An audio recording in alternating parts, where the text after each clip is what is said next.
एक ऐसा रहस्य जो पूरी बाइबल की आत्मा है, एक ऐसी शक्ति जो पाप, भय और मृत्यु को भी हरा देती है। यह है यीशु मसीह के लहू की सामर्थ।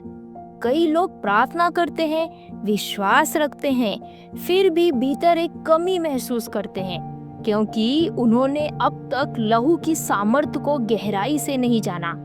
तो आइए हम एक नए अनुभव को जानने के लिए एक नए किताब की शुरुआत करते हैं, जिसका नाम है the power of the blood of Jesus, यानी यीशु मसीह के लहू की सामर्थ। एंड्रू मरी द्वारा लिखी गई यह प्रभावशाली पुस्तक लगभग सन 1894 से 1896 के बीच में प्रकाशित हुई थी। एंड्रू मरे अपने समय के एक प्रसिद्ध मसीह, शिक्षक, पादरी और आत्मिक लेखक थे। उनका जन्म 9 मई 1828 को दक्षिण अफ्रीका में हुआ था। उन्होंने अपने जीवन काल में 200 से अधिक आत्मिक पुस्तकें लिखी, जिनमें यह पुस्तक उनकी सबसे प्रसिद्ध और प्रभावशाली पुस्तकों में से एक मानी जाती है। 18 जनवरी 1917 को वे प्रभु में सो गए, लेकिन उनके लिखे शब्द आज भी लोगों के जीवन को बदल रहे हैं। यह पुस्तक बाइबल के सबसे गहरे विषय, लहू के रहस्य को सरल रूप में समझाती है। तो चलिए बिना देरी किए इस पुस्तक की गहराइयों को समझते हैं। भाग 1, बाइबल लहू के बारे में क्या सिखाती है। पूरी बाइबल उत्पत्ति से लेकर प्रकाशित वाक्य तक एक ही सच्चाई प्रकट करती है कि लहू ही वह ब्रिज है जो परमेश्वर और मनुष्य के बीच संबंध जोड़ता है। लहू ही वह पवित्र माध्यम है जिसके द्वारा मनुष्य अपने पापों से शुद्ध होकर परमेश्वर की उपस्थिति में आ सकता है। यानी जहाँ जहाँ लहू का उल्लेख है, वहाँ वहाँ परमेश्वर का प्रेम और उद्धार का रहस्य छिपा है। हर नई आत्मिक शुरुआत में परमेश्वर ने यही दिखाया है कि लहू के बिना कुछ भी पूरा नहीं होता। जहाँ लहू बहाया गया, वहीं नया जीवन, नई आशा और नया आरंभ मिला। यानी बिना लहू के कोई भी आशीष, कोई भी मेल मिलाप या उद्धार संभव नहीं। आइए अब हम जानते हैं कि पुराना नियम क्या सिखाता है लहू के बारे में। पहला ही वर्णन हमें अदन की वाटिका में मिलता है। जब आदम और हव्वा ने पाप किया, तब उन्होंने अपने आप को नग्न पाया और परमेश्वर से छिप गए। उनका पाप उन्हें दोष और लज्जा के बंधन में ले आया। परंतु उसी क्षण परमेश्वर ने अपने प्रेम को प्रकट किया। उन्होंने पशु का बलिदान दिया और उसकी खाल से उनके वस्त्र बनाए। यह केवल वस्त्र नहीं थे, यह एक संकेत था कि पाप का परिणाम मृत्यु है और लहू के बिना क्षमा नहीं हो सकती। पहली बार मानव इतिहास में लहू बहाया गया ताकि मनुष्य की लज्जा ढकी जा सके और परमेश्वर के साथ उसका मेल पुनः हो सके। यहीं से परमेश्वर ने यह आत्मिक सिद्धांत स्थापित किया कि जहाँ लहू है वहाँ क्षमा है, जहाँ क्षमा है वहाँ मेल है, और जहाँ मेल है वहाँ विश्वास है, और जहाँ विश्वास है वहीं पर उद्धार है। जब आदम और हव्वा के पुत्रों ने परमेश्वर के लिए भेंट चढ़ाई, तो हाबिल ने अपने झुंड के पहलौठे मेमने को बलिदान के रूप में अर्पित किया। उसके उस बलिदान में लहू बहाया गया। यह केवल एक पशु का बलिदान नहीं था, यह एक विश्वास का प्रतीक था। हाबिल समझ गया था कि परमेश्वर के निकट आने का एक ही मार्ग है, लहू के द्वारा। इसलिए इब्रानियों अध्याय 11 वचन 4 में लिखा है, विश्वास ही से हाबिल ने कैन से उत्तम बलिदान परमेश्वर के लिए चढ़ाया और उसी के द्वारा उसके धर्मी होने की गवाही भी दी गई। हाबिल का बलिदान परमेश्वर को इसलिए भाया क्योंकि उसमें विश्वास था, लहू था और लहू में जीवन है। यह वही सिद्धांत था जो बाद में पूरे पवित्र शास्त्र में दोहराया गया कि मनुष्य अपने पापों को स्वयं नहीं मिटा सकता, केवल लहू ही पाप को ढक सकता है और केवल उसी के द्वारा वह परमेश्वर की उपस्थिति में स्वीकार किया जा सकता है। इस प्रकार हाबिल ने न केवल एक बलिदान दिया, बल्कि उसने यह आत्मिक सच्चाई स्थापित की कि बिना लहू के कोई मेल नहीं और बिना विश्वास के कोई बलिदान स्वीकार नहीं। इसी प्रकार जब जल प्रलय आया, जो मानव जाति के विनाश के द्वारा पाप पर परमेश्वर का न्याय था, लेकिन परमेश्वर ने उस भयानक जल बपतिस्मा से एक नई पृथ्वी को जन्म दिया। हालांकि ध्यान दे कि नई पृथ्वी का बपतिस्मा भी लहू से ही होना चाहिए, और नूह के बपतिस्मा के बाद पहला कार्य जो हुआ, जब सारी पृथ्वी जल प्रलय से नष्ट हो गई, तब केवल नूह और उसका परिवार ही परमेश्वर की कृपा से बचाए गए। जब वे जहाज से बाहर निकले तो नूह ने सबसे पहले जो कार्य किया वह था बलिदान चढ़ाना। नूह ने एक वेदी बनाई और शुद्ध पशुओं में से बलिदान चढ़ाया। यह वह क्षण था जब पृथ्वी पर फिर से लहू बहाया गया। परमेश्वर ने उस सुगंध को ग्रहण किया और कहा, अब मैं फिर कभी पृथ्वी को जल प्रलय से नष्ट नहीं करूंगा। इस बात को हम उत्पत्ति की पुस्तक अध्याय 8 वचन 20 से 22 तक में देखते हैं। यह केवल एक वादा नहीं था, यह एक आत्मिक सिद्धांत था कि हर नया आरंभ केवल लहू के द्वारा ही संभव होता है। जल प्रलय के बाद नूह का संसार शुद्ध था, परंतु उस शुद्धता को स्थिर करने के लिए भी लहू आवश्यक था, क्योंकि लहू ही परमेश्वर की उपस्थिति को आमंत्रित करता है और लहू ही नए जीवन को पवित्र करता है। नूह का बलिदान हमें यह सिखाता है कि परमेश्वर का मेल, उसकी शांति और उसका वादा सिर्फ लहू के माध्यम से ही मनुष्य तक पहुंचते हैं। जहाँ लहू बहाया गया, वहीं परमेश्वर ने कहा, अब नया आरंभ होगा। और यही सिद्धांत आज भी हमारे आत्मिक जीवन में सत्य है। जब तक हमारे जीवन पर यीशु का लहू नहीं बोलता, तब तक सच्चा आरंभ, सच्ची शुद्धता और सच्ची शांति संभव नहीं। ऐसे ही अब्राहम का विश्वास उस समय परखा गया जब परमेश्वर ने उससे कहा, अपने प्रिय पुत्र इसहाक को बलिदान कर।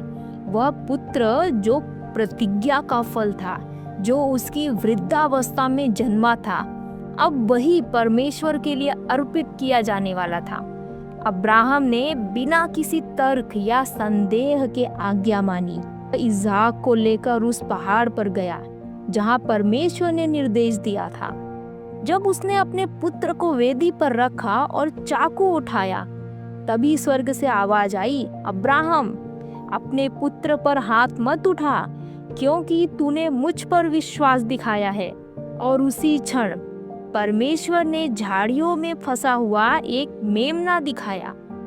अब्राहम ने उस मेमने को लिया और उसे इसहाक के स्थान पर बलिदान किया। यह केवल एक घटना नहीं थी, यह उद्धार का रहस्य था।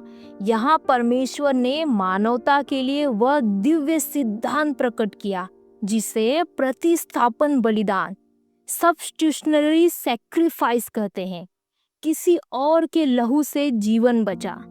यह घटना यीशु मसीह की भविष्यवाणी थी, जो हमारे स्थान पर मरा, जिसने अपने लहू से हमारे पापों का मूल्य चुकाया ताकि हम जीवित रह सके। अब्राहम का यह बलिदान परमेश्वर के हृदय को प्रकट करता है कि उसका प्रेम इतना गहरा है कि वह स्वयं अपना पुत्र देने के लिए तैयार था। और जब कलवरी क्रूस पर यीशु ने अपना लहू बहाया, तो अब्राहम की उस वेदी की भविष्यवाणी पूरी हुई। जहां इसहाक का जीवन एक मेमने के लहू से बचा, वहीं हमारी आत्माएं यीशु के लहू से उद्धार पाती है। परमेश्वर का न्याय वहां नहीं ठहरता जहां लहू बोलता है। इस बात को हम फसह का पर्व यानी पासओवर यानी गुजर जाना, लहू के उद्धार का पर्व से समझ सकते हैं। निर्गमन अध्याय 12 वचन 13। जब परमेश्वर ने मिस्र पर न्याय भेजा, तो उसने अपने लोगों से कहा, जब मैं लहू देखूंगा तो तुम पर से गुजर जाऊंगा। हर उस घर के द्वार पर जहां मेमने का लहू लगाया गया था, मृत्यु का दूत प्रवेश नहीं कर सका। लहू ने उस घर को चिन्हित कर दिया। वह घर परमेश्वर की सुरक्षा के अधीन था। यह कोई साधारण घटना नहीं थी।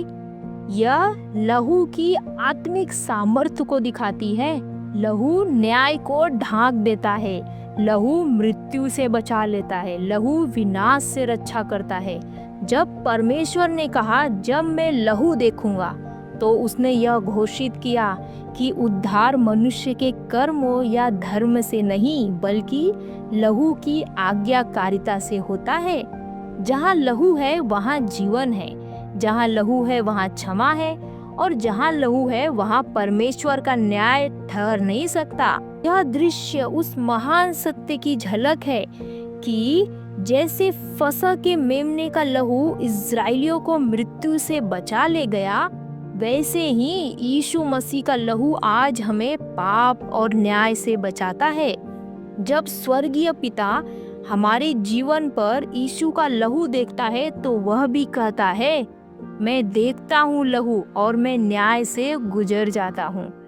यही लहू आज भी हमारे जीवन की सुरक्षा, क्षमा और उद्धार की गारंटी है। आगे लेखक बताते हैं कि परमेश्वर ने अपने लोगों के साथ लहू के माध्यम से एक संबंध स्थापित किया है। जब इस्राएली मिस्र से निकलकर जंगल में पहुंचे, तो परमेश्वर ने उन्हें सीनै पर्वत पर बुलाया। वहां उसने मूसा के द्वारा अपने लोगों से कहा, मैं तुम्हारा परमेश्वर बनूंगा और तुम मेरे लोग बनोगे। परंतु इस वाचा को स्थिर करने के लिए केवल शब्द पर्याप्त नहीं थे, लहू आवश्यक था। मूसा ने परमेश्वर के आदेश के अनुसार बलिदान चढ़ाए। फिर उस लहू का आधा भाग वेदी पर और आधा भाग लोगों पर छिड़का और उसने कहा, यह उस वाचा का लहू है जो यहोवा ने तुम्हारे साथ बांधी है। निर्गमन अध्याय 24 वचन 8। यह एक गहरा आत्मिक रहस्य था कि परमेश्वर और मनुष्य के बीच संबंध लहू से बनता है। लहू उस वाचा की मुहर था, एक ऐसी मुहर जो जीवन और आज्ञाकारिता की प्रतिज्ञा से जुड़ी थी। यह कार्य यह दर्शाता है कि परमेश्वर के साथ कोई भी संबंध पवित्र है और पवित्रता का मूल्य लहू से चुकाना पड़ता है। लोगों पर लहू छिड़कना यह दिखाता था कि अब वे परमेश्वर के लिए अलग किए गए हैं। अब वे उसकी वाचा के लोग हैं, जो उसके अधीन, उसके नियमों में और उसके संरक्षण में जीवन बिताएंगे। पुरानी वाचा केवल एक छाया थी उस महान वाचा की, जो आगे चलकर यीशु मसीह के लहू से स्थापित हुई। जैसे मूसा ने कहा, यह वाचा का लहू है, वैसे ही प्रभु यीशु ने अंतिम भोजन में कहा, यह नई वाचा का लहू है जो तुम्हारे लिए बहाया जाता है। लूका अध्याय 22 वचन 20। ये सीनै पर्वत की वाचा हमें सिखाती है कि परमेश्वर के साथ हर आत्मिक संबंध लहू के बिना संभव नहीं। लहू ही वाचा की भाषा है। आगे हम देखते हैं तंबू और मंदिर में जहाँ जहाँ परमेश्वर की उपस्थिति प्रकट होती थी, चाहे वह वेदी हो, पर्दा हो या महापवित्र स्थान, हर स्थान को लहू से शुद्ध और पवित्र किया जाता था। प्रत्येक प्रायश्चित दिवस पर महायाजक पशु का लहू लेकर परमेश्वर के सामने महापवित्र स्थान में प्रवेश करता था और लहू छिड़कता था, ताकि इस्राएल की सारी प्रजा के पापों का प्रायश्चित हो सके। यह पूरी रीति इस महान सत्य को प्रकट करती है कि मनुष्य परमेश्वर के समीप केवल लहू के द्वारा ही आ सकता है, क्योंकि लहू ही जीवन का प्रतीक है और वही पाप का मूल्य चुकाने वाला माध्यम है। बिना लहू के बहाए कोई क्षमा नहीं। इब्रानियों अध्याय 9 वचन 22। जो कुछ पुराने नियम में प्रतीक था, वह सब यीशु के क्रूस पर पूरा हुआ। अब बलिदान बंद, क्योंकि वह एक बार सदा के लिए अपना लहू लेकर पवित्र स्थान में प्रवेश किया। लहू जीवन है। जहाँ पाप मृत्यु लाया, वहाँ लहू जीवन देता है। लहू से मेल मिलाप संभव है। यह मनुष्य और परमेश्वर के बीच टूटे संबंध को जोड़ता है। लहू क्षमा और शुद्धि करता है। यह दोष और अपराध से आत्मा को मुक्त करता है। कोई आराधना, कोई पवित्रता, कोई मुक्ति लहू के बिना नहीं। जो मसीह के लहू को समझता है वह परमेश्वर के हृदय की गहराई को जानता है। बाइबल की हर वाचा, हर आशीष, हर मुक्ति सब लहू पर टिकी है। जो लहू को समझता है वही परमेश्वर की योजना को समझता है। दोस्तों, आज का यह भाग यहीं समाप्त होता है, लेकिन यही हमारी यात्रा खत्म नहीं होती, क्योंकि अगले भाग में हम जानेंगे एक ऐसी सच्चाई जो हमारे विश्वास की जड़ को छूती है। ऐसे लहू के द्वारा मनुष्य को मुक्ति और छुटकारा मिलता है। यह कोई साधारण विषय नहीं, बल्कि परमेश्वर की गहराई से जुड़ा हुआ रहस्य है।